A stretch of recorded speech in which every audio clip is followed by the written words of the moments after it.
શ્રી નમસ્કાર મહામંત્રમાં વિશિષ્ટ રીતે 3 ભાવ સમાયેલા છે.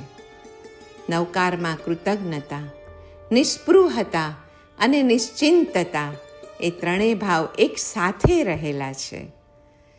કૃતજ્ઞતાનો સંબંધ માનવતા સાથે, નિસ્પૃહતાનો સંબંધ તેજસ્વીતા સાથે અને નિશ્ચિંતતાનો સંબંધ આનંદમયતા સાથે છે.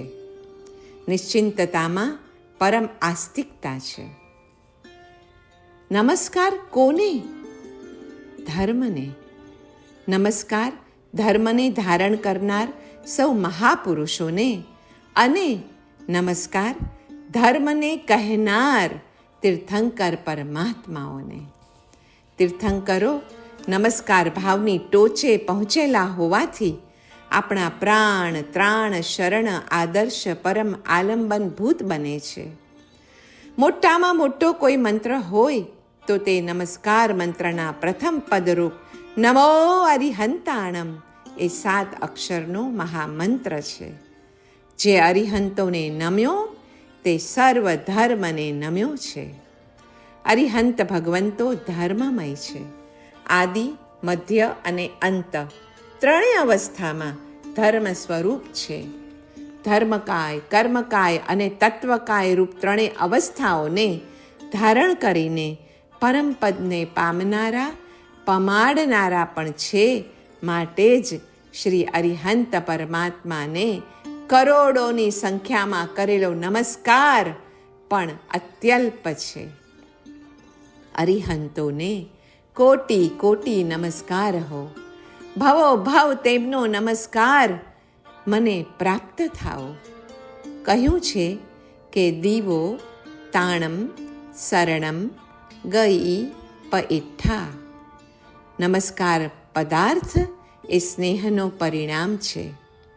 માણસનું અડધું આયુષ્ય આહાર અને નિદ્રામાં અને બાકીનું અડધું બાલ્ય, કૌમાર, વૃદ્ધાવસ્થામાં તથા અર્થ અને કામમાં જાય છે. પણ નવકાર એટલે નામ બ્રહ્મ. તે સૌને દેખાય, અનુભવાય છે. એ નામ બ્રહ્મ સાથે જ્યારે નાદ બ્રહ્મનો પણ સંયોગ થાય ને ત્યારે પ્રભુને પ્રગટ થવું જ પડે છે. અને તેનું જ નામ મંત્ર ચૈતન્યનું પ્રગટ થવું છે. નવકારથી માનવતા, તેજસ્વીતા, નિશ્ચિંતતા પ્રાપ્ત થાય છે. કારણ કે તેમાં કૃતજ્ઞતા, નિસ્પૃહતા અને આનંદમયતા રહેલ છે. તે 3 વસ્તુ નમસ્કાર વડે એક સાથે પ્રગટ થાય છે. નવકારથી કામના શૂન્ય બનાય અને બુદ્ધિ તેજસ્વી બને છે. એવી બુદ્ધિ તેજસ્વી કહેવાય છે કે જે વિચારે છે કે મારે કશું જોઈતું નથી અને બીજાની કૃપાથી તો કશું જ નહીં. નમસ્કાર ભાવ માટે પ્રથમ તો એ જ્ઞાન થવું જોઈએ કે હું ક્ષુદ્ર છું. મારા વિના જગત ચાલશે, જગત વિના મારે નહીં ચાલે. અને આ જગતમાં મારી કોઈને જરૂર નથી, કિંતુ મારે સૌની જરૂર છે. વળી એ જ્ઞાન પણ થવું જોઈએ કે હું ક્ષુદ્ર છું પણ દિવ્ય પ્રભુનો છું. હું પ્રભુ નથી પણ પ્રભુનો અંશ છું. અને હું અને પ્રભુ એક જ છીએ. હું દેહ ભાવે દાસ, અંશ ભાવે પ્રભુ ભક્ત અને પૂર્ણ ભાવે બ્રહ્મ છું. આ 3 પ્રકારની સમજણ જ નમસ્કારને પૂર્ણ બનાવે છે. કે હું ક્ષુદ્ર છું માટે કૃતજ્ઞ છું, હું અંશ છું માટે નિસ્પૃહ છું અને હું પૂર્ણ છું માટે નિશ્ચિંત છું. જેમ રોગી પાસે બેસવાથી રોગી થવાય, પણ નિરોગી પાસે બેસવાથી નિરોગી થવાય જ એવો નિયમ નથી. આ જ નિયમ સત્સંગતિ માટે પણ સમજવો. નમો લોએ મંગલમ. નમવું જ આ લોકમાં મંગળરૂપ છે. લોકમાં મંગળભૂત વસ્તુ હોય તો તે જીવત્વનો સ્નેહ છે અને તેથી જ તે નમસ્કરણીય, આદરણીય, પૂજનીય છે. બીજાઓ તે સ્નેહને લવ ફોર ધ ટ્રુથ કહે છે. નમસ્કારનો ભાવ સર્વ પાપનો નાશ કરે છે, પરંતુ એ ભાવ ઉત્પન્ન થાય છે શેમાંથી? કૃતજ્ઞતા ભાવમાંથી. એ કૃતજ્ઞતા ભાવ શેમાંથી ઉપજે છે? બીજાએ કરેલા ઉપકારના સ્મરણમાંથી. એ ઉપકાર કરવાની શક્તિ બીજામાં રહેલી છે કે કેમ, એ નિર્ણયના આધારે જ કૃતજ્ઞતા અને નમ્રતા વિકસી શકે. એ શક્તિ શુદ્ધાત્માઓમાં અવશ્ય રહેલી છે. તેનું અવલંબન લેવા માત્રથી જ તે પોતાનું કાર્ય શરૂ કરી દે છે. નમો લોએ મંગલમ એ પણ મહામંત્ર છે.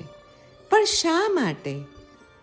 જેને યાદ કરવા માત્રથી પુરુષોના પાપ નાશ પામે તથા સર્વ મંગળોમાં ઉત્કૃષ્ટ એવો શુભનો લાભ થાય છે.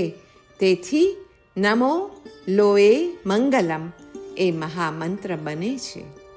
નમો એટલે મસ્તક એટલે જ્ઞાન, અરિહંતાણમ એટલે ચરણ એટલે ચારિત્ર. નમસ્કાર્યની શક્તિથી નમસ્કારકમાં નમસ્કારની ઉત્પત્તિ થાય છે. મસ્તક અને ચરણની જેમ જ્ઞાન અને ક્રિયા જ્યારે એકત્ર થાય છે ત્યારે તેની અંદર પાપનાશ અને કર્મનાશની અપૂર્વ વિદ્યુત શક્તિ પેદા થાય છે.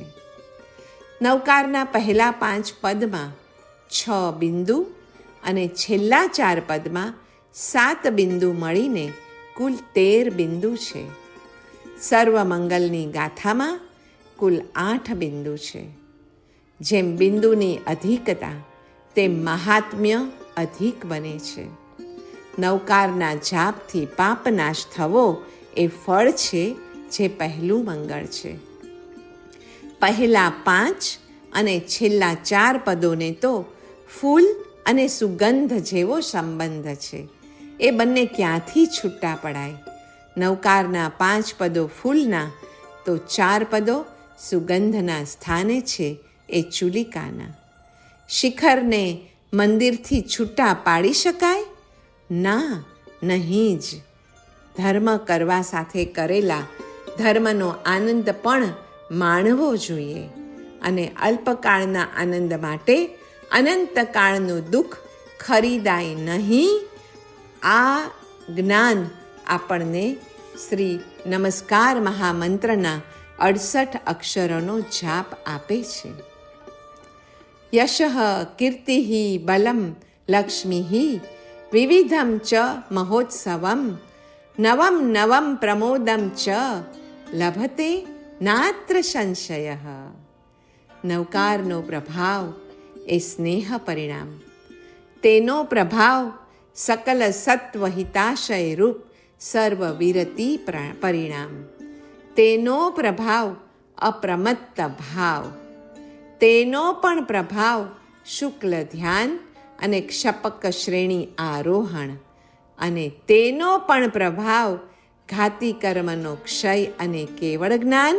અને તેનો પણ પ્રભાવ શૈલેષીકરણ, અઘાતી કર્મનો ક્ષય. અને એ બંનેનો પ્રભાવ છે સકલ કર્મની નિર્મોક્ષ અને શાશ્વત અવ્યાબાધ પરમ પદની પ્રાપ્તિ. નવકારથી થાય મોક્ષ સુખનો લાભ, સ્વસ્વરૂપની પ્રાપ્તિ, આત્મ સાક્ષાત્કાર, સર્વ જીવોને ઉપકાર, અનંતકાળ માટે અપકારથી નિવૃત્તિ અને ઉપકારમાં પ્રવૃત્તિ. નમો એ તપ છે, એટલે પ્રાયશ્ચિત્ત, વિનય અને વૈયાવચ્ચ. લોએ એ સ્વાધ્યાય છે, ત્રિવિધ જપ, મન, વચન અને કાયાથી. અને મંગલમ એટલે ઈશ્વર પ્રણિધાન, એટલે કાયોત્સર્ગ અને ધ્યાન. નમસ્કાર અને ધ્યાન એ બંને વચ્ચેનો સંબંધ જોઈએ તો નમસ્કાર દુષ્કૃતમાં હેય બુદ્ધિ પેદા કરીને તેના અનુબંધનો સંપૂર્ણ વિચ્છેદ કરે છે અને સુકૃતમાં ઉપાદેય બુદ્ધિ જન્માવીને તેનો અનુબંધ પાડે છે. સર્વ ગુણાધિકોનું સ્મરણ કરાવી તે ક્લિષ્ટ કર્મનો વિગમ કરે છે અને તે દ્વારા સૌના મનની શાંતિ અને શરીરના સ્વાસ્થ્યનું કારણ પણ બને છે. ગુણાધિકોનું ધ્યાન સ્વભાવથી જ રક્ષા કરનારું બને છે. જેમ માતા એનો સ્વભાવ જ હોય છે પોતાના બાળકની રક્ષા કરવાનું. બાળક એ રક્ષા માંગે કે ન માંગે, માતાનું ધ્યાન તો સદાય બાળકની સુરક્ષા પ્રત્યે જ હોય છે. નમસ્કાર એ ગુણાધિકના સ્મરણરૂપ હોય રક્ષાનો હેતુ છે. દુષ્કૃતમાં હેય બુદ્ધિરૂપ અને સુકૃતમાં મંગળ બુદ્ધિરૂપ હોય અકુશલ અનુબંધનો છેદકારી અને કુશલ અનુબંધનો ઉત્પાદકારી હોવાથી નમસ્કાર એ અચિંત્ય ચિંતામણી તુલ્ય ભાવ ધર્મનું સાધન છે. અને એટલે જ 9 પ્રકારના દાનમાં નમસ્કારનું દાન સર્વશ્રેષ્ઠ મનાયું છે. પંચ પરમેષ્ઠી નમસ્કારથી ઉત્કૃષ્ટ પુણ્ય બંધાય છે. અ સી આ ઉ સા એટલે પંચ પરમેષ્ઠી. સિદ્ધો ધર્મના દાતા છે અને અરિહંતો ધર્મના ઉપદેશક છે. આચાર્યો ધર્મના નાયક છે તો જીનાગમનો ઊંડો સ્વાધ્યાય કરનારા શ્રુત ચારિત્ર ધર્મ પાળવા સર્વવીરતીધર પણ આચાર્યો જ હોય છે. ઉપાધ્યાયો ધર્મ સારથી પ્રવર્તક પ્રાયશ્ચિત આદિ વડે શુદ્ધિ કરનારા દમન અર્થાત અંકુશ દ્વારા સમિતિ અને ગુપ્તિના પાલક હોય છે. અને સાધુઓ ધર્મચક્રને પ્રવર્તાવનાર ધર્મવર ચક્રવર્તી તથા દાન શીલ તપ ભાવથી 4 ગતિનો અંત કરનાર હોય છે. નામ અરિહંત એટલે અરિહંતનું નામ. સ્થાપના અરિહંત એટલે અરિહંતની આકૃતિ. દ્રવ્ય અરિહંત એ જન્મથી માંડી કેવળ જ્ઞાન ન પામે ત્યાં સુધી, અને ભાવ અરિહંત એટલે કેવળ જ્ઞાન પામીને મોક્ષે જાય ત્યાં સુધીની અવસ્થા. શ્રી નમસ્કાર મહામંત્રની ચૂલિકામાં સુકૃતની અનુમોદના છે. અનુમોદનાથી સુકૃતનું ફળ અનેક ગણું વધે છે. પરમેષ્ઠીઓને નમસ્કાર એ પરમ સુકૃત છે. નમો એ મહામંત્ર મોક્ષ અર્થાત સર્વ પ્રકારની સંપત્તિનું બીજ છે.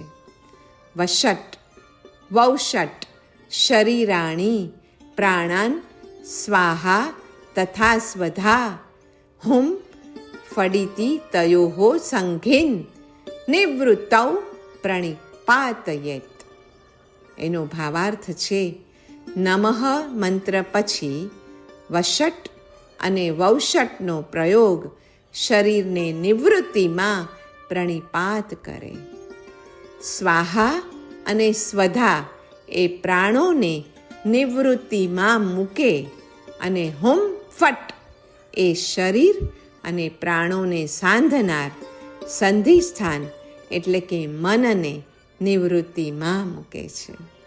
શરીર સંઘાત માત્રમાં શરીર પ્રાણ અને સંધિ એ ત્રણેય હોય છે. હુમ એટલે ન્યુક્લિયર ફ્યુઝન એટલે સંગઠન શક્તિ, અને ફટ એટલે ન્યુક્લિયર ફિઝન એટલે સ્ફોટક શક્તિ. ભૂતાપસારણા આદિમાં ફટ અને કુંડલીની જાગરણમાં હુમ ઘણો ઉપયોગી છે. એમ બંગાળી જપસૂત્રમ 5/307 કહ્યું છે. માનવ દેહમાં સર્વ નાડીઓ કે શક્તિઓનું ઉદ્ગમ સ્થાન કે મિલન સ્થાન નાભીને મનાયું છે. શરીરમાં તે નાભી જો સ્વસ્થાને મૂળ સ્થાને હોય તો તે યંત્ર સુવ્યવસ્થિત અને સંપૂર્ણ શક્તિપૂર્વક કાર્ય કરે છે. એટલે જ પ્રભુનું નામ સતત લેવાનું કહ્યું છે. નામમાં જેટલા પ્રભુ આવે ને એટલો તો વેદમાં પણ આવતો નથી. ભગવાન નામ ભગવાનનું પૂર્ણ સ્તવન છે. ટેટામાં વડની જેમ ઓમ નામમાં સમસ્ત પરમાત્મા સમાઈ જાય છે. આખો ભગવાન જેને ખપતો હોય ને તેને માટે નામ સિવાય કોઈ આરો જ નથી. બીજા બધા ભલે સહાયક હશે પણ નામ તો એકમાત્ર સાધન છે. નામ તો સાથે સાથે સાધ્ય પણ હોય છે. નામમાં જ નામી પણ આવી જાય છે. જેમને નામ જપમાં શ્રદ્ધા કે પ્રીતિ ન જામતી હોય તે કોઈક ઠેકાણે સદોષ છે એમ જરૂર જાણવું. ઓમને પરમાત્માનું નામ કહ્યું છે. છંદસામ વૃષભ અને વિશ્વરૂપ કહ્યું છે. સૌ સાધનાનો જો કોઈ એકમાત્ર સત્વશીલ સાર હોય તો તે પ્રભુનું નામ જ છે. પંચ પરમેષ્ઠી અને 12 સ્વર. આ એટલે અરિહંત, ઈ ઉ એટલે સિદ્ધ, ઐ એટલે આચાર્ય, ઔ એટલે ઉપાધ્યાય અને અહ એટલે સાધુ મહાત્માઓ. નમઃ એટલે પૂજા એટલે દ્રવ્ય અને ભાવનો સંકોચ. નમઃ એ પૂજાના અર્થમાં છે. પૂજા દ્રવ્ય અને ભાવ સંકોચના અર્થમાં છે. દ્રવ્ય સંકોચ એટલે દ્રવ્યસ્તવ અને ભાવ સંકોચ એટલે ભાવસ્તવ. અહીં સ્તવ કે સંકોચ એ સંવર સ્વરૂપ છે. એટલે નમઃ એ દ્રવ્ય અને ભાવ સંવર રૂપ બને છે.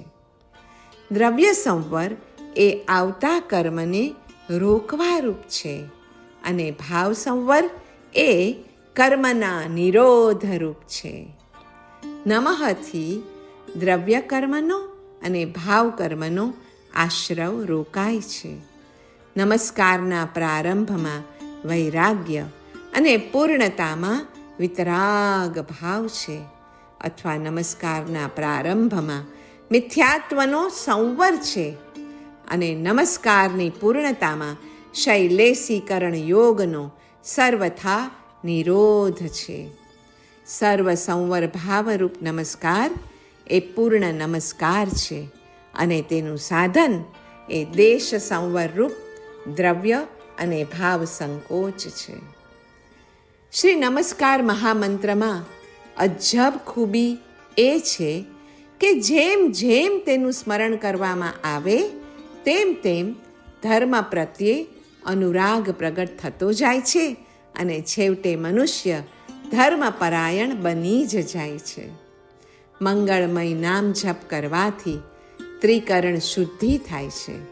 તેથી આત્મબળ વધે છે, વિઘ્નોનું શમન થાય છે અને ઇષ્ટની પણ સિદ્ધિ થાય છે. સુપ્ત મંડિત પ્રબોધ દર્શનાદિ અથવા સુપ્ત તીર્ણ મહાબોધિ ન્યાય અહીં લાગુ પડે છે. એસો અણાઈ કાલો અણાઈ જીવો અણાઈ જીન ધમ્મો તૈયાવી તે પઢંતા એ સુચય જીણ નમુક્કારો. નવકારના સ્મરણનો પ્રભાવ અદ્ભુત છે.